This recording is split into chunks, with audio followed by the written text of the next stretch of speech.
महिला पहलवानों के यौन शोषण के आरोपों से घिरे डब्ल्यूएफआई के पूर्व अध्यक्ष बृजभूषण शरण सिंह ने गोंडा में शक्ति प्रदर्शन किया। मोदी सरकार के 9 साल पूरे होने पर रविवार को बृजभूषण ने 35 किलोमीटर रोड परेड की। उनका जगह जगह स्वागत हुआ। यहां से वो रघुराज शरण सिंह महाविद्यालय में पहुंचे, जहां जनसभा को संबोधित किया। मंच से बृजभूषण शरण सिंह ने कहा, होई सोई जो राम रची राखा, को करी तर्क बिठावे साखा। इसके बाद उन्होंने भारत माता के जयकारे लगाए। यही नहीं, उन्होंने शायरी भी सुनाई। कभी अश्क, कभी गम और कभी जहर पिया है, तब ये मिला मुझको मोहब्बत का सिला। बेवफा कह के मेरा नाम लिया जाता है, इसको रुसवाई कहें या शोहरत, अपने दबे होठों से मेरा नाम लिया जाता है। कभी कभी अपने आप से सवाल करने लगते हैं। जब जब सरसरी नजर से सवाल करते हैं तो गंभीर चीजों को नकार देते हैं। माना जा रहा है कि सांसद ने शायरी के बहाने ही अपने ऊपर लगे आरोपों पर पलटवार किया है। हालांकि मीडिया कर्मी ने जब डब्ल्यूएफआई के पूर्व अध्यक्ष से शायरी को लेकर सवाल किया तो उन्होंने कुछ भी बोलने से इनकार कर दिया। उन्होंने कहा कि मेरे सभी कार्यक्रम ऐसे ही होते हैं, ये पार्टी का कार्यक्रम है, यहाँ विवाद का कोई विषय नहीं है। भाजपा सांसद ने आगे कहा कि कैसरगंज लोकसभा से फिर से चुनाव लड़ूंगा। 2024 में भाजपा पूर्ण बहुमत से सरकार बना रही है। यूपी की सभी सीटों पर भाजपा जीत करेगी। इसके साथ ही बृजभूषण ने कांग्रेस पर निशाना साधा। उन्होंने कहा, कांग्रेस के दौर में भारत की 78,000 वर्ग किलोमीटर जमीन पाकिस्तान ने कब्जा ली थी। कांग्रेस के समय से 33,000 वर्ग किलोमीटर जमीन चीन के कब्जे में है।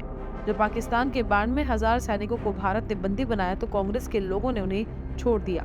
अगर उस समय मोदी पीएम होते या बीजेपी का कोई पीएम होता तो पहले पाकिस्तान से जमीन छुड़ाई जाती, इसके बाद उनके सैनिकों को वहां से छुड़ाया जाता। अगर तब मोदी पीएम होते तो कई मुद्दों का हल निकल जाता। भाजपा ने सभी भविष्यवाणी तोड़ दी और 2014 और 19 में पूर्ण बहुमत की सरकार बनी। 2024 में भी फिर से भाजपा की पूर्ण बहुमत की सरकार बनेगी।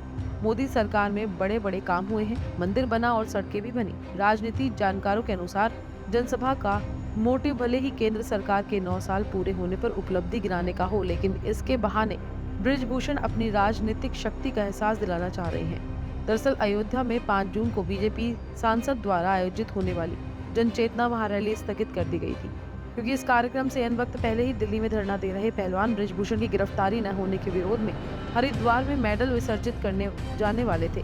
लेकिन पहलवानों को भाकियू के राष्ट्रीय अध्यक्ष चौधरी राकेश टिकैत ने रोक दिया और अपने घर मुजफ्फरनगर बुलाकर इस मसले पर सौरभ में 1 जून को महापंचायत बुलाई।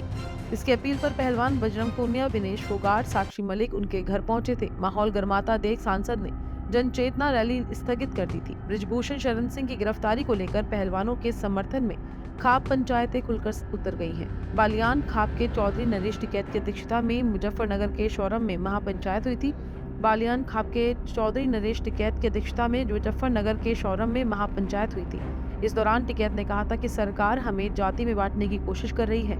इन लड़कियों के साथ भी ऐसा ही है। पहले उन्हें हिंदू मुस्लिम किया, यूपी में हिंदू मुस्लिम किया।